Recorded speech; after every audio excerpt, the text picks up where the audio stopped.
Joe Booni and Joe Sports Channel proudly present Respect Women 110% t-shirts. These shirts come in 4 different colors: blue, pink, green, and yellow. These shirts cost exactly $25 US and Canadian.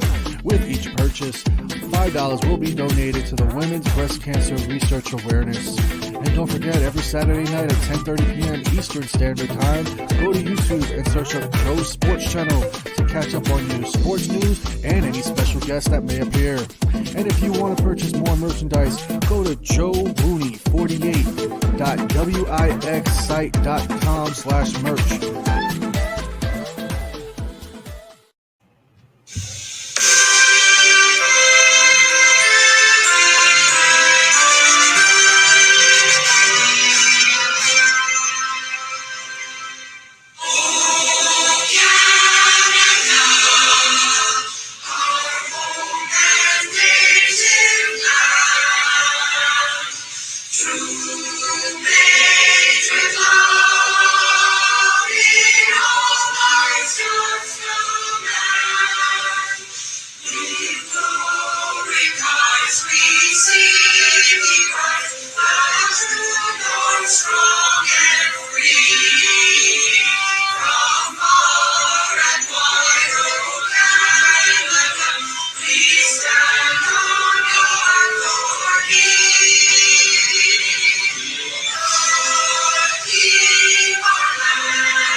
Welcome to Joe Sports Channel. You can follow me on Joe the Fighting Joe on Instagram. You can follow me on Taker Devil and hashtag Joe Sports Channel. Ladies and gentlemen and boys and girls of all ages, it is April 24, 2021, and I hope each and every Booni believer out there are having a fantastic evening and a fantastic Saturday, folks.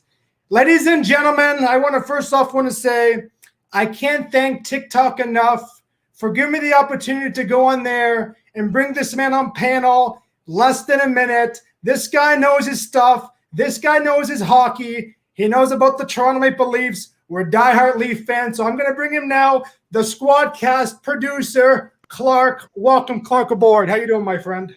I'm doing great. Thanks for having me on today, Joe.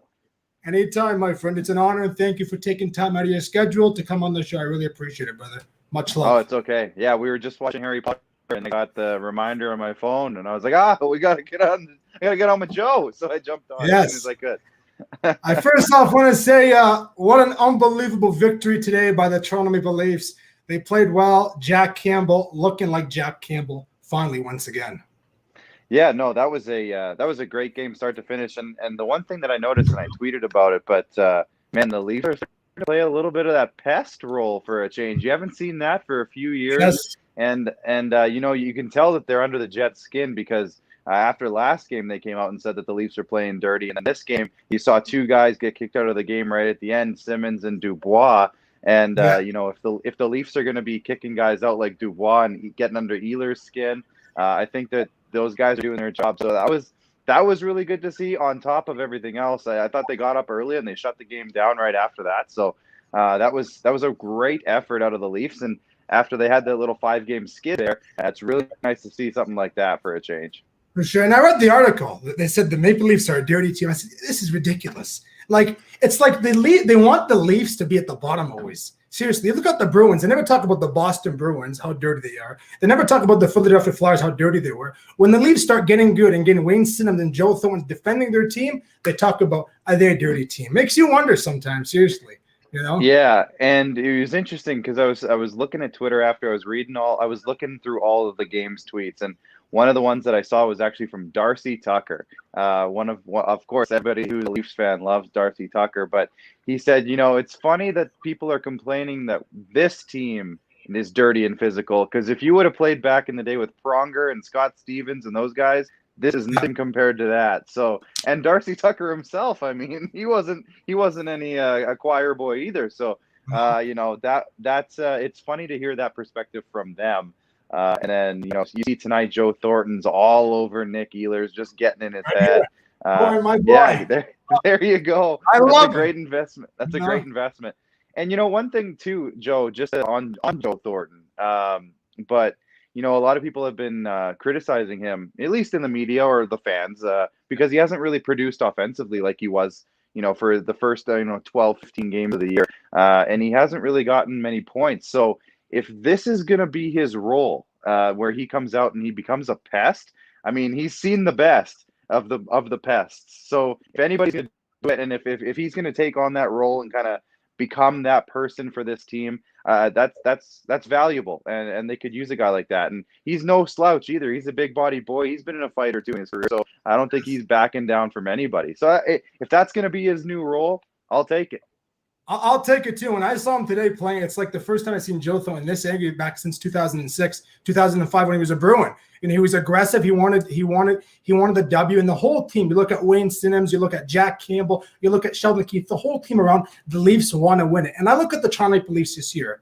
From last year, they're a total different team. Now, a lot of people are talking about Morgan Riley, how this year he's having a so-so year. But I think he's still, he's still good. He's still there when you need him. But I've noticed the last couple of games, the puck has been turned over from him and the guy who just got injured. Is it Borman? Zach from Tampa Bay. Bogosian. Zach Bogosian. Zach Bogosian and Morgan Riley. They turn the puck over quite a bit, but at times they're very good. They're very good for Toronto. Oh yeah, no. The defense is interesting this year because with TJ Brody coming in, he's been playing with Morgan Riley most of the year, and after last year's experiment with Tyson Barrie, TJ Brody's a completely different style of player. So what it's allowed is Morgan Riley to get a little more creative offensively, and his numbers are reflecting that. Like, he has some pretty good numbers this year, but it also has gotten Morgan Riley back into, I think, some bad habits, and that just happens when you haven't played that role in a while, because Morgan Riley's had to be a more defensive player for the last few years. Because he's always been partnered with someone who's maybe a little bit of a liability. And now he has this guy with TJ Brody who kind of allows him to get back into it. So he's adjusting too, in a way. And it's maybe taking him a little bit longer. But, anytime you have a guy who's creative offensively, he's prone to make a mistake here and there. But overall, I think benefits are outweighing the negatives with Morgan Riley overall. I can't agree with you more than that. And look at John Tavares. At the beginning of the year, he had an okay year. Now he's playing out. He's scoring goals. He's having assists and all that. I'm very grateful he's the captain. It's crazy. I asked the Leafs commentator, Joe Bolin, should have Austin Matthews have been captain? He says maybe, but John Tavares is a leader, and he's always there when you need him. And I look at Tavares for a sec as an Islander. Whoever thought he's going to come to Toronto? When he came to Toronto, I was so excited. And this year, I was kind of not sure how good the year he's going to have with Toronto. And I look at him now, I want Tavares to be the captain for a very long time. Very reliable, very respectful, good gentleman, and especially a good Canadian who plays good for the Toronto Maple Leafs. Yeah. I mentioned earlier you found me on TikTok. So I made a video a few weeks ago. I think it was a few weeks ago now. I lost track of time.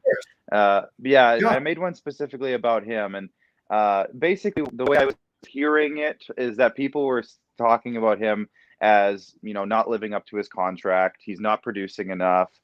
He's lost a step. He's not fast enough anymore. But what I was seeing was more of a defensive role out of John. And he was playing kind of the role that Nazem Kadri was playing in his last year with the Toronto Maple Leafs when John came in and had 47 goals. But Kadri was the guy who would go out and shut teams down when the other two guys were going out and scoring all the goals. So when they traded Kadri for Tyson Barrie, that basically led John Tavares to be the only guy who could be a defensively sound centerman on this team. There's not a ton of guys below him that are good at faceoffs. You look at Kerfoot, Engvall, those type of guys. They aren't big faceoff guys. So Johnny T goes out there in defensive situations, and he has been basically since Babcock put him there after the Kadri trade. So, and what I'm trying to get at is, since the trade deadline and since just before that, they've started using some other guys in those types of roles. and it's allowed Johnny to kind of open up his game a little bit more. And not that he's out of that role completely, but you've seen it. He's starting to light up the score sheet and getting back on a line without Galchenyuk. I think he's kind of a spark plug too. Nylander's back, chugging along. I've loved Alex Galchenyuk. I think he's been a great pickup for the amount they actually gave up for him.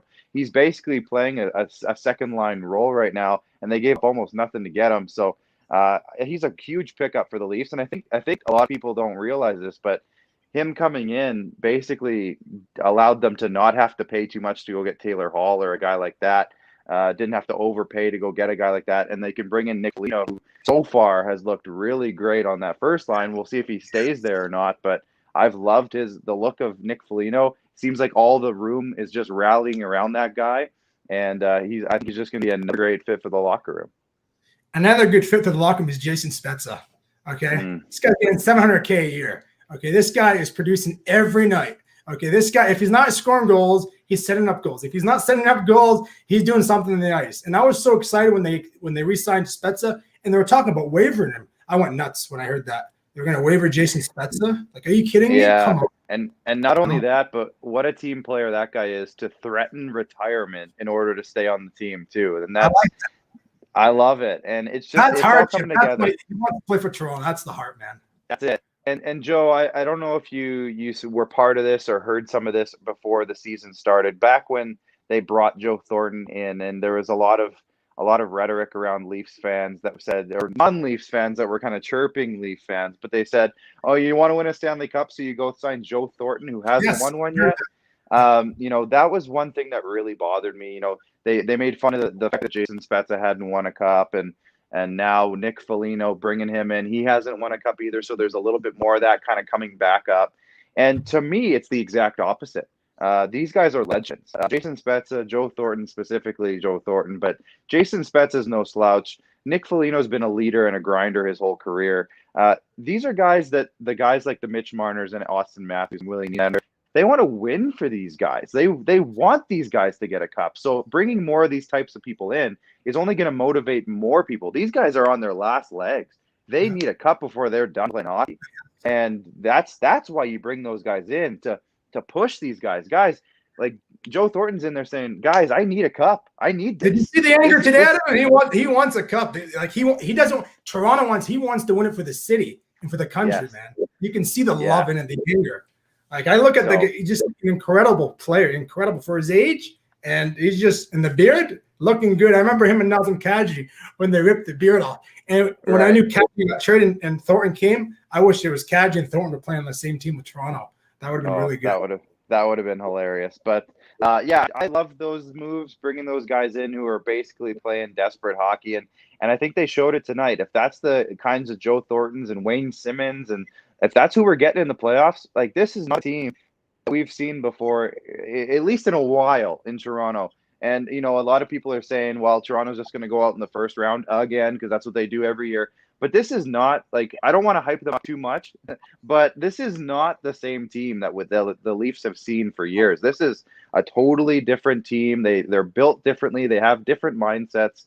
The young guys like the Matthews and the Marners, they're on a different level than they have been in the past. And this is, 9 games away from the playoffs. I'm very excited to see if they can put a magical run together. 9 games away from the playoffs. Will Frederick Anderson start in the postseason? I think if I knew the answer to that, I'd be a millionaire. That's kind of the $1 million question. I'm just asking that question because I want to get you hyped up, because you look at Jack Campbell a couple of nights ago, giving lousy goals. You look at him tonight playing pretty good. He played good on Thursday, let a couple of sloppy goals go in. I'm just concerned about the goaltending. I don't know why we picked up David Riddick. Not a fan of him at all. He played one good game against the Toronto Maple Leafs. Everybody thought he was the best goalie in the NHL. We brought him in, had a couple lousy goals against who did Toronto play that day? Was it Vancouver? Vancouver. Yeah, it was Vancouver. Yeah. The slap shot like half across the net, like that was ridiculous. I'm very concerned about the Maple Leafs goaltending. I really am. When it comes to the postseason. It's definitely something that you think about, but I think the move to bring David Riddick in was savvy. I don't think it was necessarily like a championship winning move on its own, but what it does is it gives the Leafs a little bit of an insurance policy, because rather than going into the playoffs with a guy like Freddie and a guy like Jack who's been hurt all year, both of them have been, and even if Freddie comes back and he's 100%, we don't know that necessarily for sure. And Freddie's been dealing with something for I think upwards of 2 years now, and I don't know if it's the same injury or multiple ones, but it's I think it's clear. And multiple injuries. I think it's been yeah, multiple. yeah, and it hasn't gone away. It's been nagging because everyone's talking about how Freddie doesn't look like the same goalie, and I don't think that's necessarily all him. I feel like there's something going on behind the scenes that we don't know about, and maybe we'll never know about. If it's injury, if it's mental, I don't know what it is, but something's going on with Freddie. So if he comes back, you have to have a guy like Jack Campbell behind him who's ready to step in if anything does happen or if he falters or anything.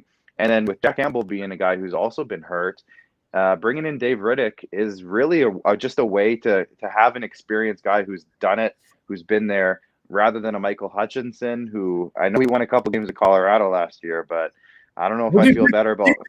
Hutchinson or David Riddick? I see. So I know you're not a huge Riddick fan. I think I'd rather go with Riddick all day. I think he had a good run with Calgary a couple of years ago in the playoffs. I know they didn't do a ton, but I feel like he played pretty good, and he has played good in the past. So again, he's our third guy. So I don't think you need to have an all-star as your third guy, but somebody who's had a little experience, who's played some playoff games, and you can at least put a little trust in if it comes to it. But ideally, it doesn't come to it, and you never see him on the ice. So hope that's the case. That means good things are happening. So we'll go with that. How about that? We'll go with that. Yes, sure. This kind of reminds me of the Jonathan Bernier and James Reimer situation. Back and forth, back and forth, back and forth. We keep playing around with our goaltending, and that's not good. We finally have defense. We have a good goalie, Frederick Anderson, who's been there for over 5 years.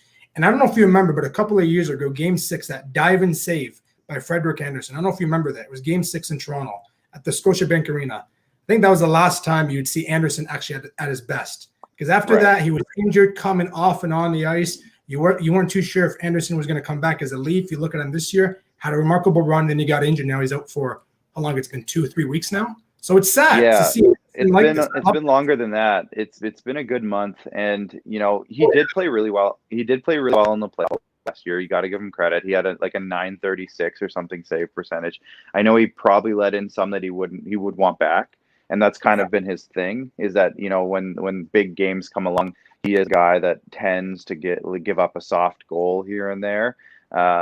So that's what you're concerned about. But I think with having a guy like Jack Campbell, who everyone wants to rally around behind him in case anything does go wrong, or in front of him, and Freddie's the backup, that's going to be a very interesting dynamic. One example I'll give to you, Joe, is if you remember a couple of years ago with Washington. And Washington went into the playoffs with Philip Grubauer, who's now in Colorado doing very well. But they gave Philip Grubauer the green light, like, hey, you're our playoff guy, let's go. And he didn't do all that hot. They put in Braden Holtby, and they rode him to the championship. So if that's kind of the case, maybe Jack Campbell, you're our starter. And then if something goes wrong, maybe Freddie comes back. Maybe he comes in. Maybe he has a little bit of motivation because he's a free agent. He's got something to prove. So if he comes in this playoffs and maybe becomes a Braden Holtby, maybe we're looking at something that, again, could lead to some kind of magical run here in Toronto. And again, I don't want to hype it up too much because I've been burned so many times before. But I feel your pain. I know you're a little bit older, but I feel your pain, man. Game 7, 4-1, less than 10 minutes left. Come back, win 5. Yep. Yeah. Thanks for reminding me, Joe.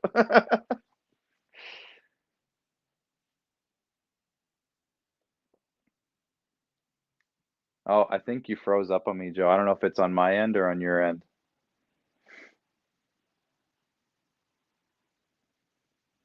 I'll hang tight here for a sec.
I want to apologize to all the viewers out there.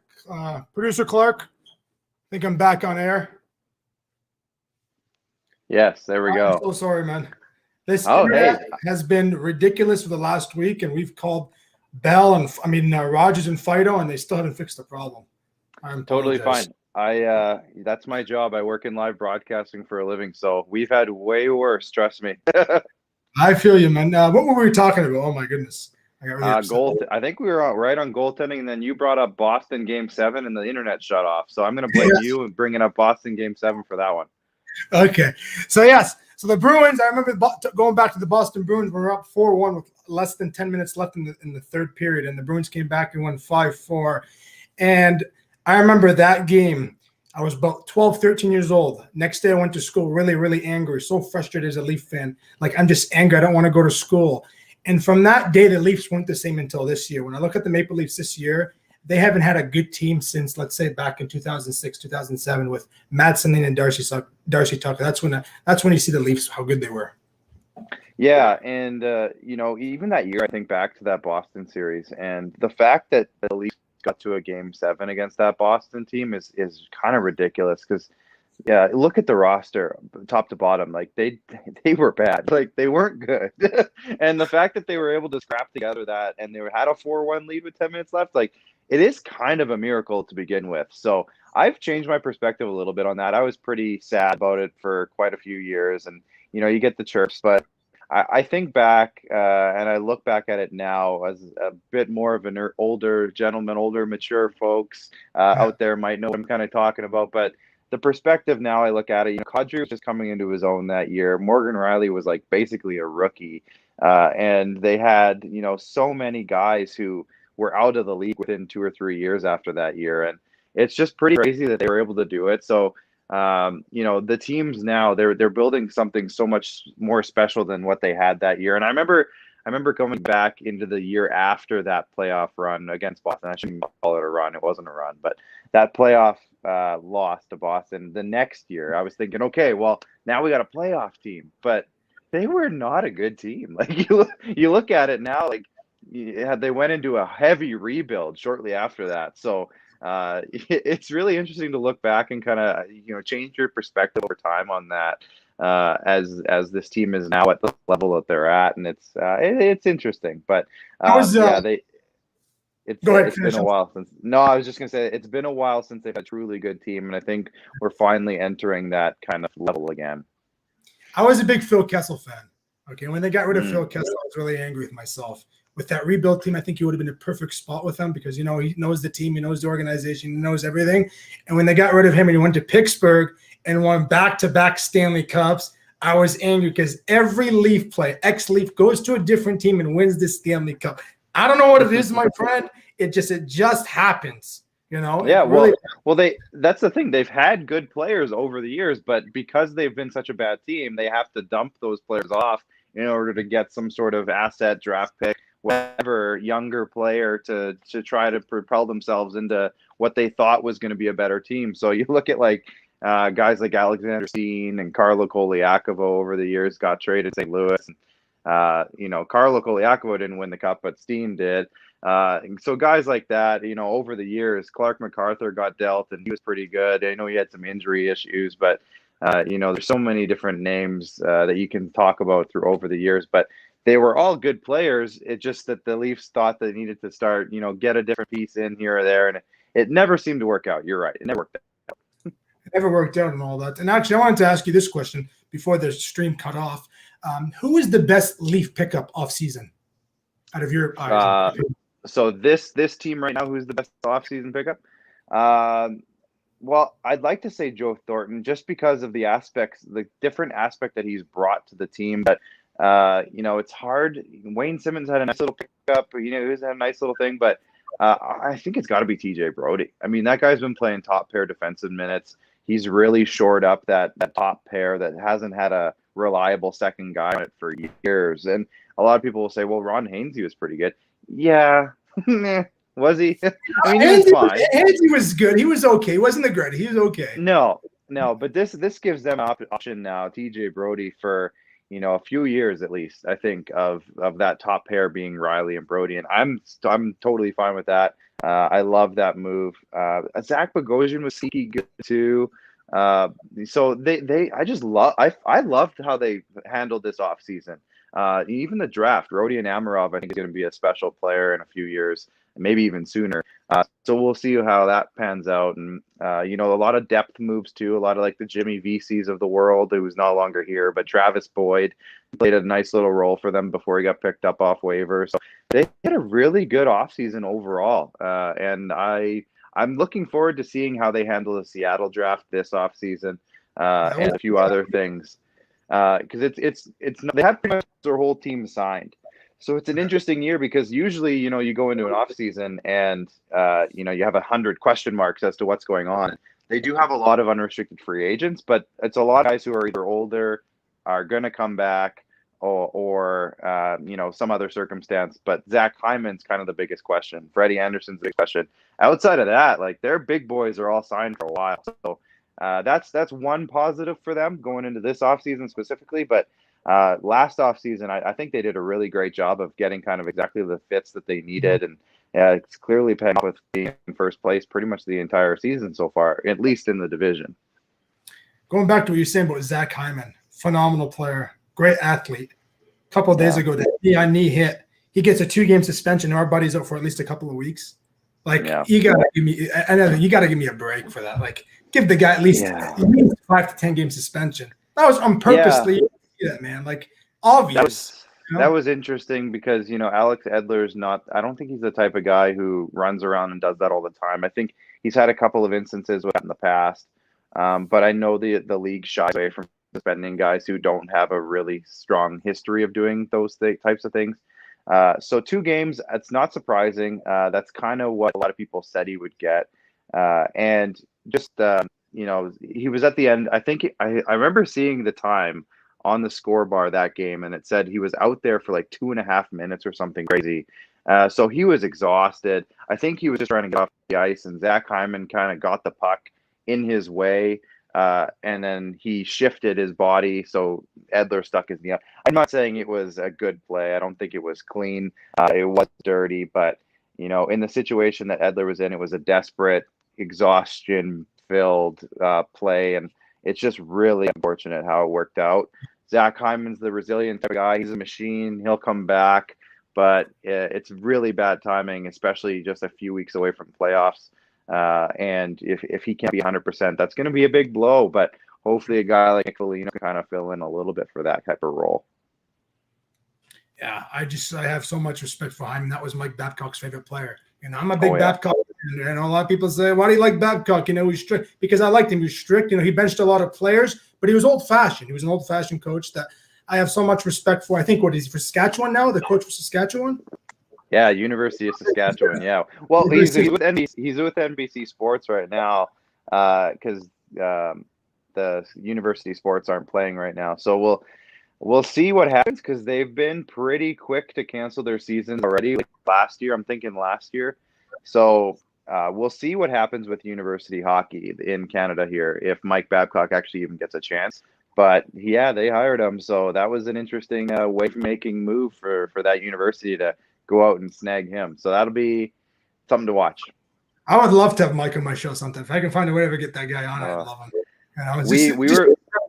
We were lucky enough because I produce a show and I host a show. The show I host, you mentioned earlier, is the Squadcast. I produce a show, so I'm the behind the scenes. I'm the guest booker for the Rod Peterson Show, which we're on national television. We're on Facebook and YouTube live every day. And we're based in Saskatchewan here, so we're trying to make ourselves like the big show out of Saskatchewan. But luckily we had a few connections, so we were able to actually be the first interview that Babcock did after that hiring. Because again, we know the president of the school and all those types of things. So we pulled a few strings and got first in line for that one. And I still like him. I know a lot of people don't, and I understand why a lot of people don't. I'm not saying that anyone's wrong for not liking him, but maybe it's the Western boy in me. But a lot of things he says, I kind of get it. Like, it's how I grew up here in Saskatchewan. And I don't know if there's maybe just a big disconnect with kind of his mentality and his perspective, and maybe the Eastern attitudes and belief systems out there, values, because it's different. And I know we're all Canadian, and at the end of the day, we all have the same core values. But, West and East, it's a big difference. And Mike Babcock is very rooted in that farm boy Western Canadian mentality. And a lot of us here in this province are kind of cut from that same cloth. And I get it. I know he did some stuff that was probably too far. I get that. But overall, he's had a lot of success in his career. He has propelled a lot of guys to some pretty big heights. So maybe he crossed the line a few times, and I think he's dealt with that. He's done a lot in the community. So I think in his mind, he thinks he probably made up for it. But ask a few guys, and I know that they'll probably give you different answers.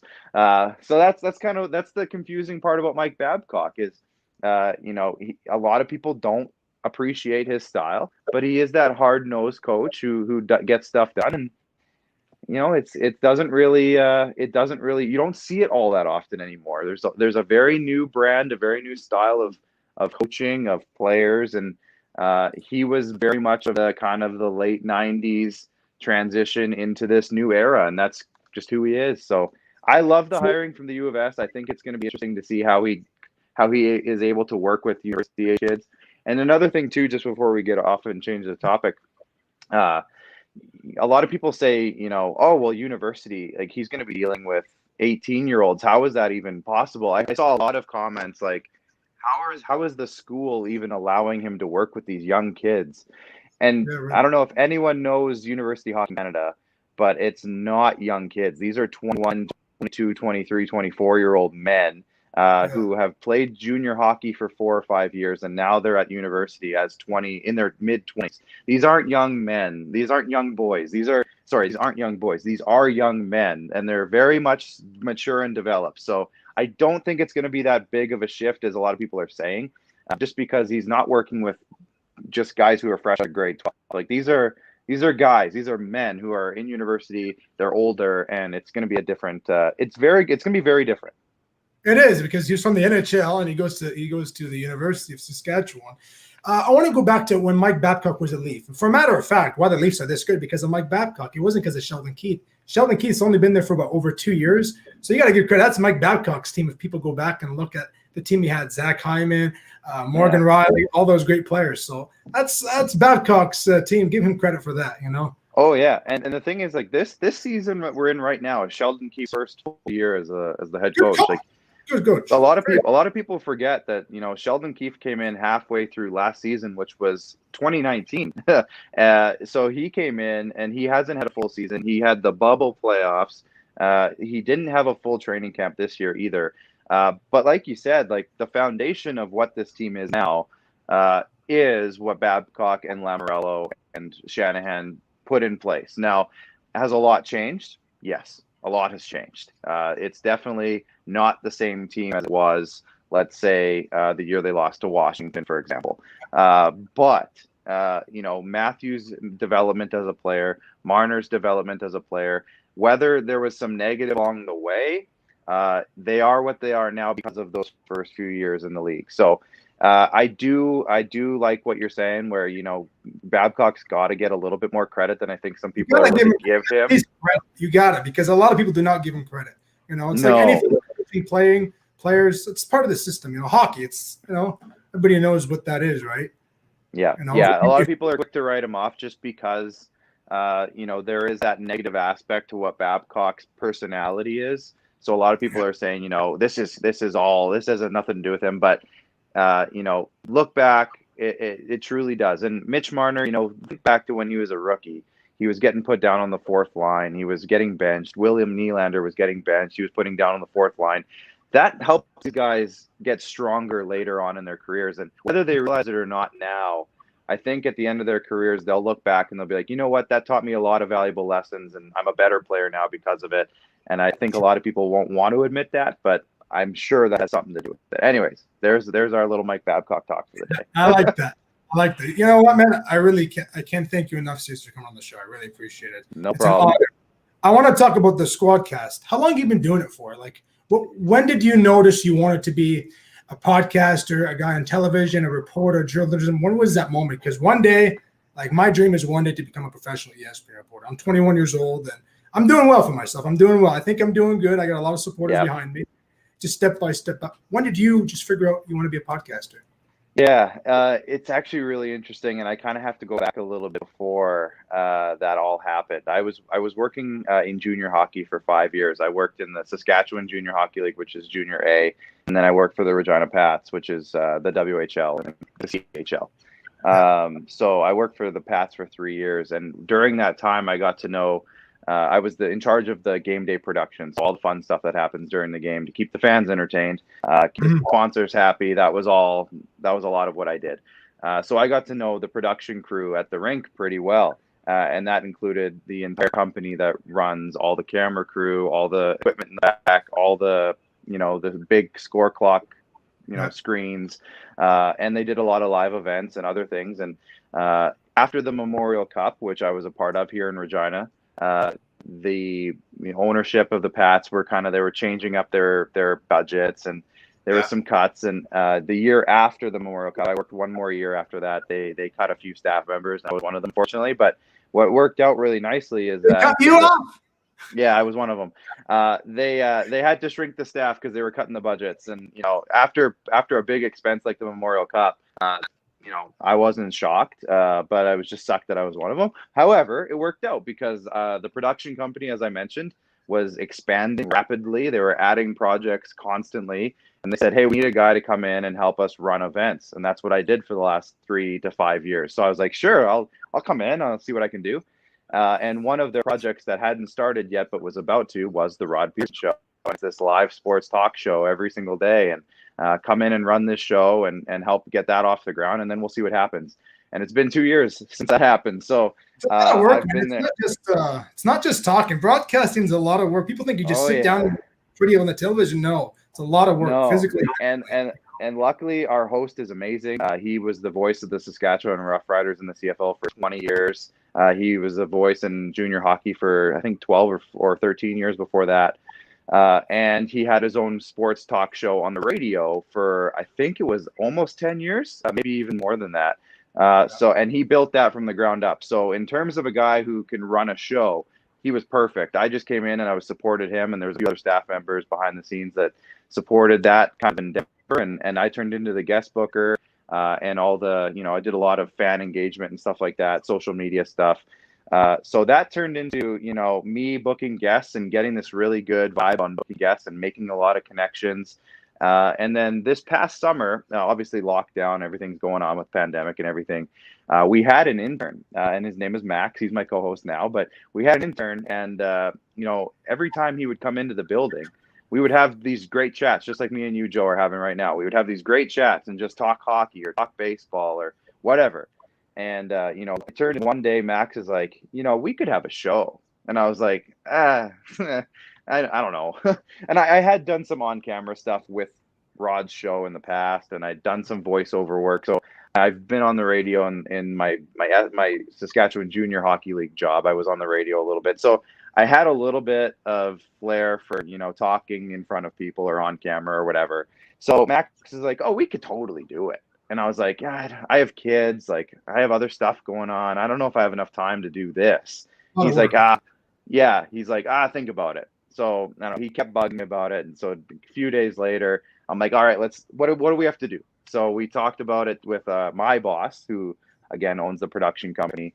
And I basically said, like, we can basically cut and copy from the Rod Peterson Show, which is a television show. It's cameras, it's broadcast, it's graphics, it's everything. We can basically do that on a smaller scale. I'll produce it myself, but also host it with Max. And we'll hire a director to do all the camera stuff. And so we got a couple sponsors on board. And from there, it kind of just turned into, all right, let's go. Let's do it. So I think we have 29 episodes now, I think. We're once a week. So we've been doing it for, let's call it 30 weeks.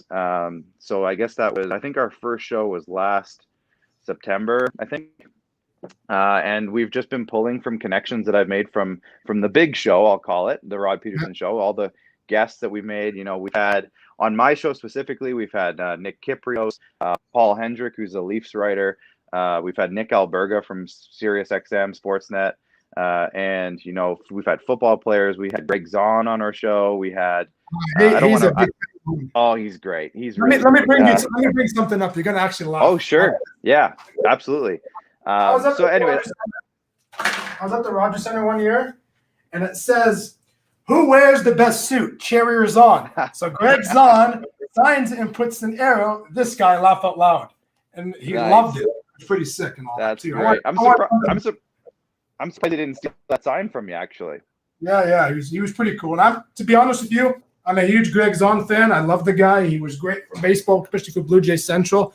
It's not the same without Jimmy Campbell. It really is. Yeah. He definitely had some great takes and a great perspective. And, you know, I don't want to sit here and brag about all my guests that I've had. I could, but I won't. But anyways, me and Max, again, I'll give a massive shout out to Max. He's really pushed me a lot to do this show, and he's helped a lot with planning, and he obviously is the co-host, so he does a lot of work. So shout out to Max, who might be watching actually, but it's been a lot of fun. We are on my show specifically, we're only on Facebook. We also simulcast to YouTube and Twitter live as well. So if you just search the Squadcast, if you want to find it, you can find us there. We're every Tuesday night if you guys are out east, we're at 9:00 Eastern time. We're on for about an hour and a half every Tuesday. So that's that. But yeah, the one that I'm working on every day is the Rod Peterson show. It's been a blast, and we're still growing too, which is crazy because we had no sports to talk about for like 8 months. So it's been a wild ride. When I found out sports were down, man, I was so upset. I was so down. I really took it hard on myself. And, you know, watching sports again, and, you know, sports unites people, does not divide people up. And I watch hockey, miss the fans, miss the screaming, miss the yelling, miss the Scotiabank Arena, miss the Rogers Center. You don't see that. You know, you watch the NFL this following year. I'm a big Packers fan. It wasn't the same, man. It wasn't the same until that Super Bowl when they had some fans in that stadium at the James Raymond Stadium. So I hope one day we could finally have 20,000 fans at the Scotiabank Arena celebrating. I don't know when, but I hope it's very soon, man. I really do, because I miss the fans. The fans make the game. They really do.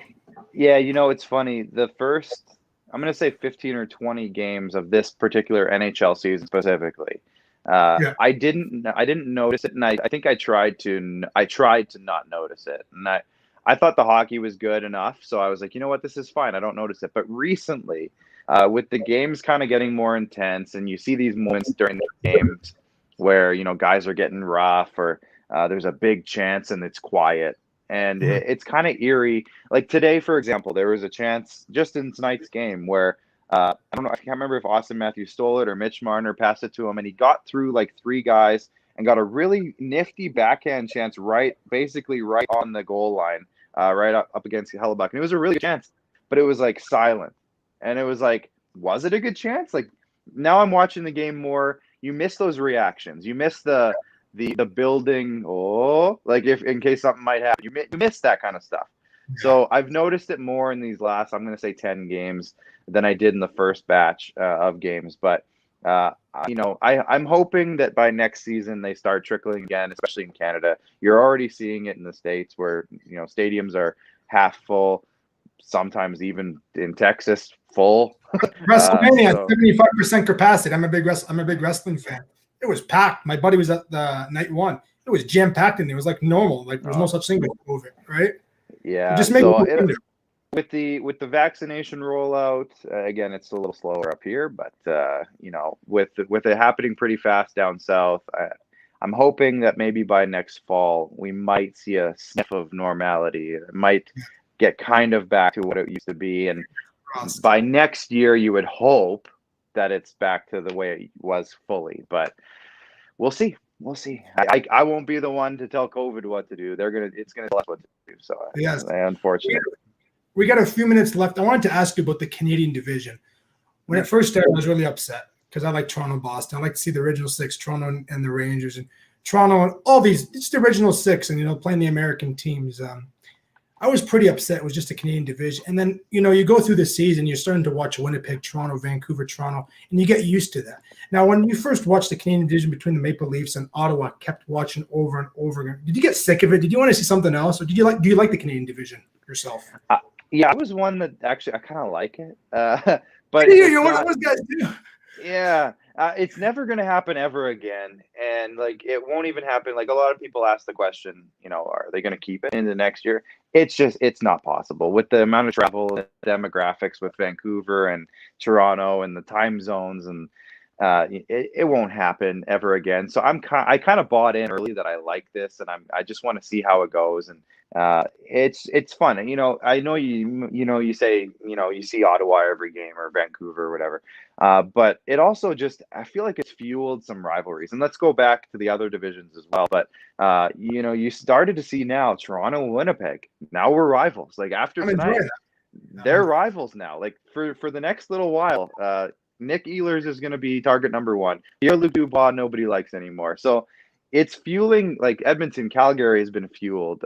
Winnipeg, Edmonton has been fueled. Maybe Toronto, Ottawa to an extent has been a little bit reignited from what it used to be.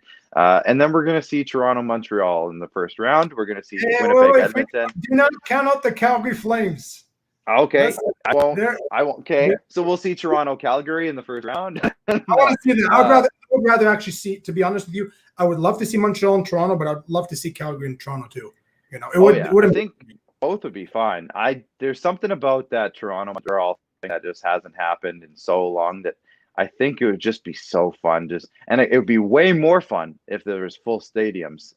But we are where we are. So I mean, it is what it is. But oh man, I want to see a Toronto Montreal series really bad. So I'll take that over Calgary.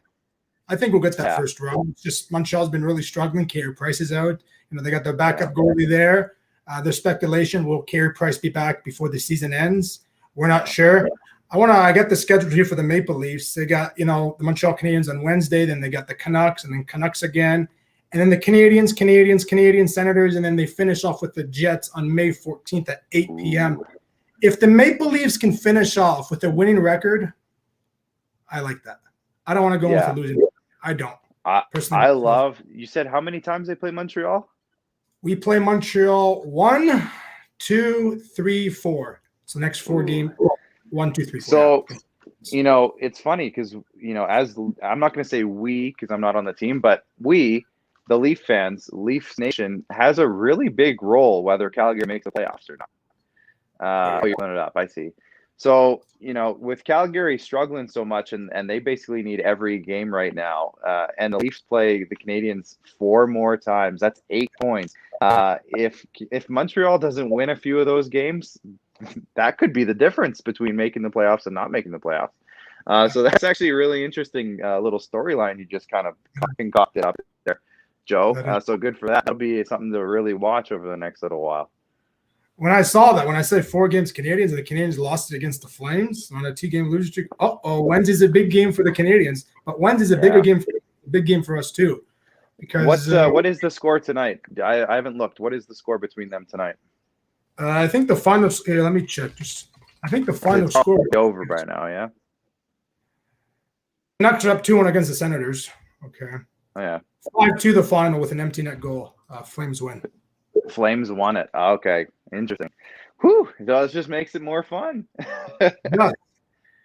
I'd love to bring this up quickly, actually, too. The standings, actually. And you got, matter of fact, you got the Leafs have 65 points. You got the Jets with 57 points. You got the Edmonton Oilers with 56 and 49 points. The Flames are only 4 points back from that final playoff spot in the North. It makes you wonder. This is big for Montreal next 4 games. There's so many naysayers about Daryl Sutter coming in. If he can pull this off and get into the playoffs, that Calgary market might just become friends with Daryl Sutter again. After all, there was a lot of sour notes with Daryl's rehiring. If he can pull off what was going on in Calgary and get them into the playoffs, that's something. That's something to really think about. Yeah. The league. Let's see the league. I know Vegas is playing really good on an 8-game winning streak. They're unbelievable. 68 points.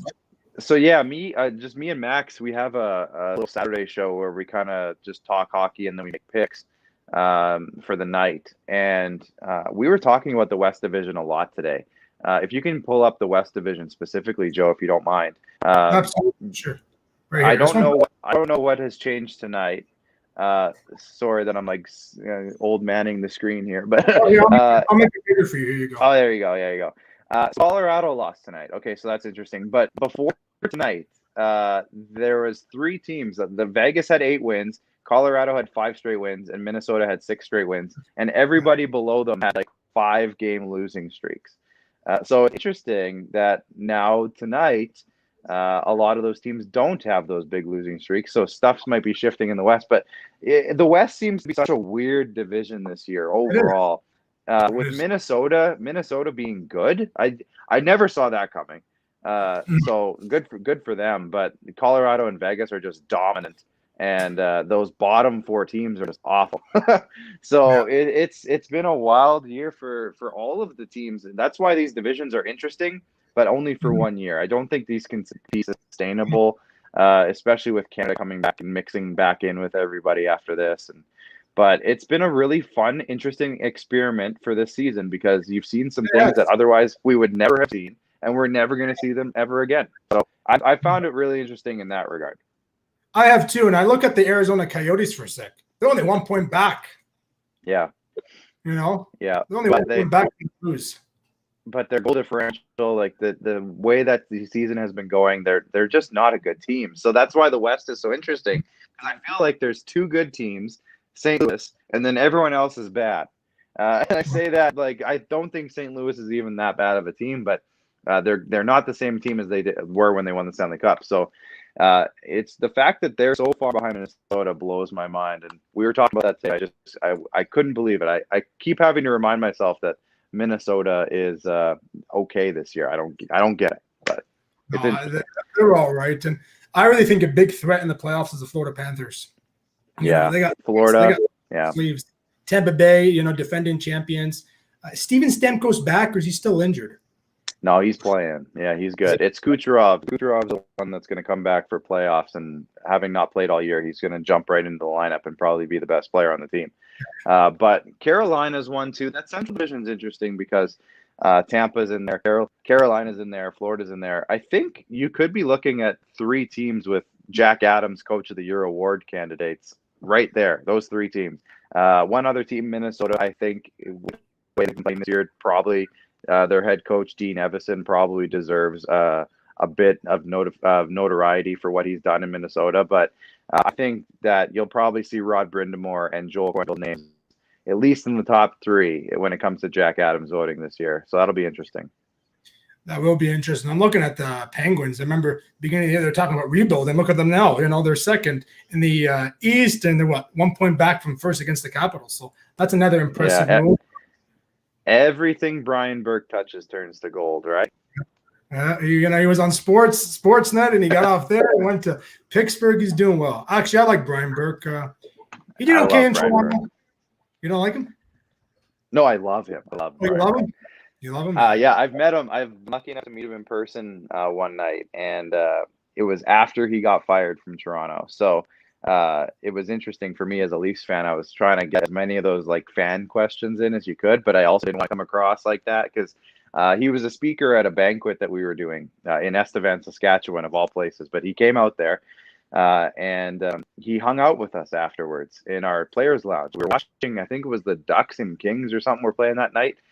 So obviously he has an old connection to the Ducks because he was the manager of them for a while too. So we were talking about all sorts of stuff with him, and he was opening up and he was just chatting with us. And he's still the same guy. He's never not that brash, old school type of guy. But just the way he talks and the things that he says, it was awesome. It was such a great night, and I'll never forget it. But I think Brian Burke should have been given longer with the Leafs. I'll say that till I die. I think he was fired too soon.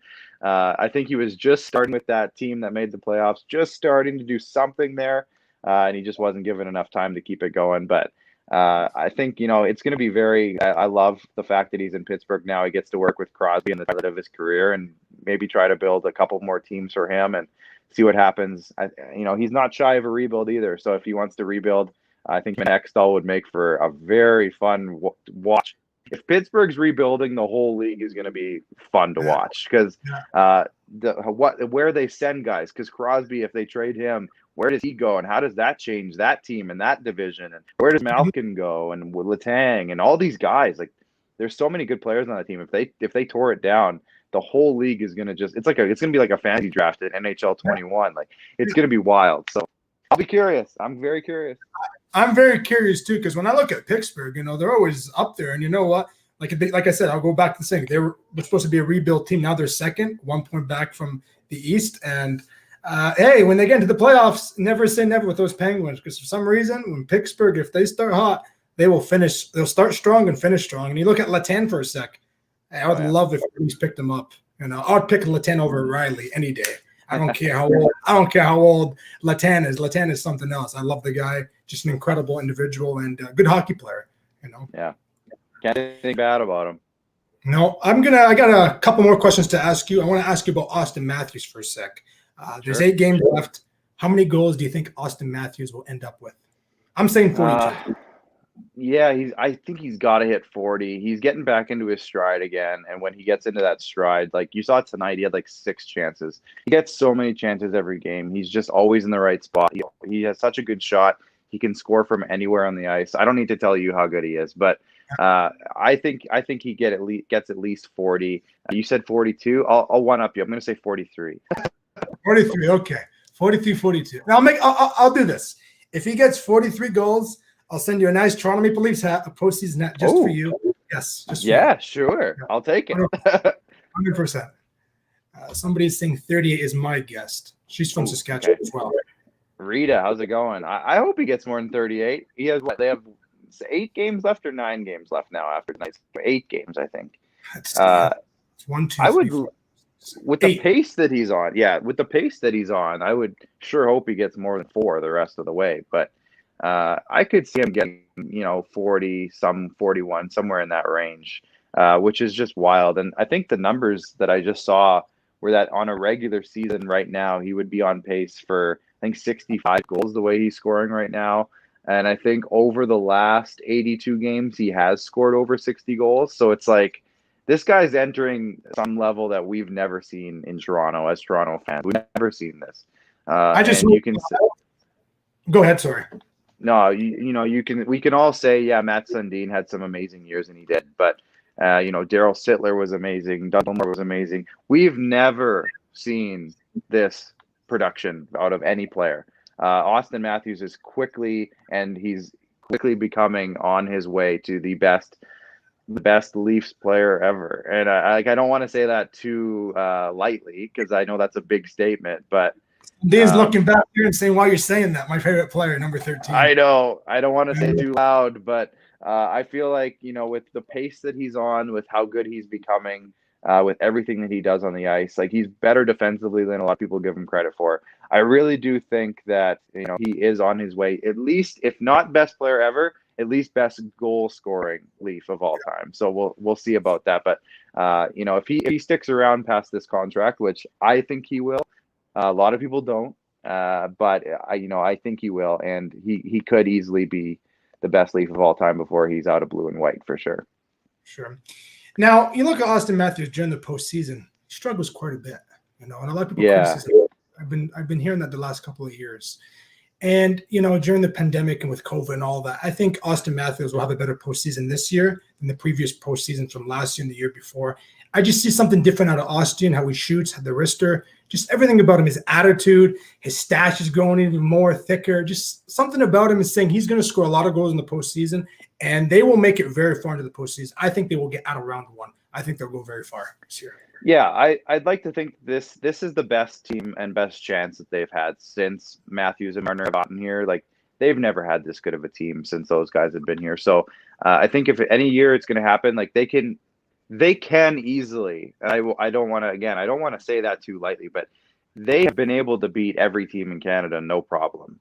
They've lost every team, sure, but they've been able to beat every team, and I think they have a great chance to at least get out of Canada this year. What happens after that, who knows? But this is a great opportunity for Austin Matthews and Mitch Marner and John Tavares and the whole gang to really cement a bit of their early legacy in this city and on this team and in this league. If they can make a bit of a run now, I think they're just setting themselves up for a long playoff successful run right now. And I'd love to see it. I think if they're going to face Montreal or Calgary in the first round, that they can beat both of those teams in either one. And then they're going to probably see Winnipeg or Edmonton. We've seen them dominate Winnipeg and Edmonton. So I think they have a great chance for all the years. This Matthews' playoff success in the past, I don't think has anything to do with what's going to happen this year. It's a totally different scenario. And playoff hockey is different, so I will give him that. Like, he was very targeted in his first couple of years, but bringing John Tavares in kind of eliminates that. He can't get targeted as much because there's another guy coming, and Johnny's getting hot. We talked about it earlier, but Johnny's getting hot at the right time. So it's all looking good right now. They just need to throw up a few more things in these last 8 games, and then see what happens in the big dance. Last question. Sure. It's the most important question out of the whole show. 2 teams going to the Stanley Cup. Who are you picking out of those 2 teams? Yeah, so that's, it's interesting. I just made this big spiel about the Leafs, and I haven't picked them yet in any of my predictions. And I do that on purpose because I don't want to jinx it.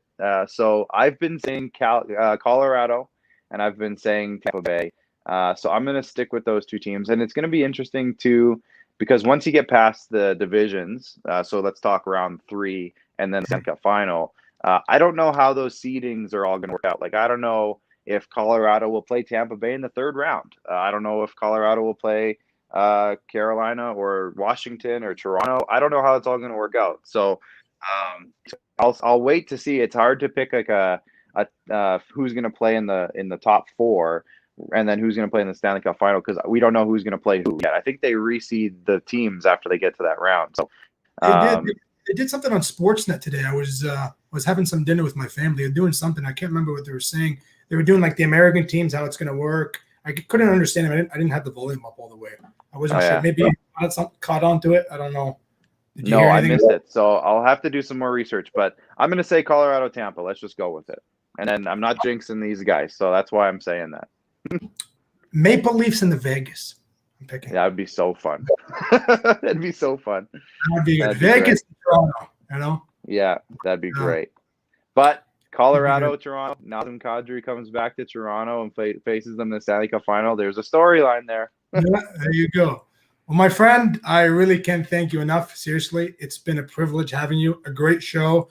I loved every bit of it. This one is to remember for a while. I've interviewed a lot of people, but I really enjoyed this one. I love hockey. I've been watching hockey since I was 3 years old, and talking Leafs and explaining the standings and all that. That's all I wanted, and I really appreciate all that, my friend. Oh, thank you. That means a ton, and I'm glad this all worked out from TikTok. Thanks, TikTok. It's been a lot of fun and a great chat. Thanks, Joe. Sure. And what's crazy before I let you go is I'm on TikTok and I don't have a lot of followers. I'm flipping through and I'm watching you. I say, I like this guy.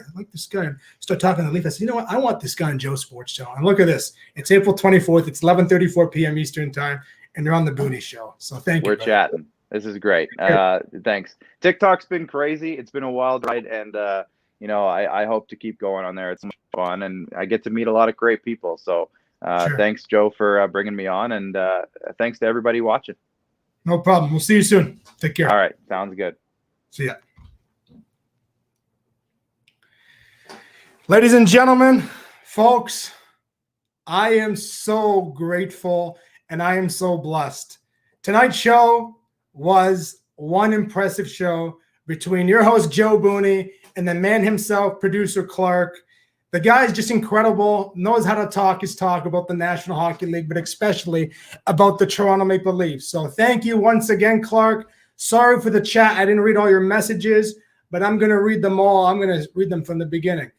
So Joe, hello. Hello. Say hi to Medina. Hi, Joe. Sup, my man. You're busy? I see talking Leaf hockey. Love it, man. Go Leafs, go. Go Leafs, go. Hi, Clark. Say hi, Medina. Hey, Medina, if you're still here. Hey, Medina. Joseph says hi, Medina. Say, hey, Medina. Hey, Medina. Hello, Joe. Say, what's it? Someone says, hey, Medina. Joe. Hello, Joe. Look at this. The love of you guys is absolutely incredible. Seriously. Rita, thank you once again for tuning to the show, for listening. I really appreciate it. And I really appreciate all the support out there. I love each and every one of you guys. And remember, love each other, respect each other, and always respect women 110%. Thank you guys very much. And I'll see you very soon. A special edition on Wednesday night. You will get a notification in the next few hours. Who'll be on the show on Wednesday night. Thank you guys.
Thank you, guys.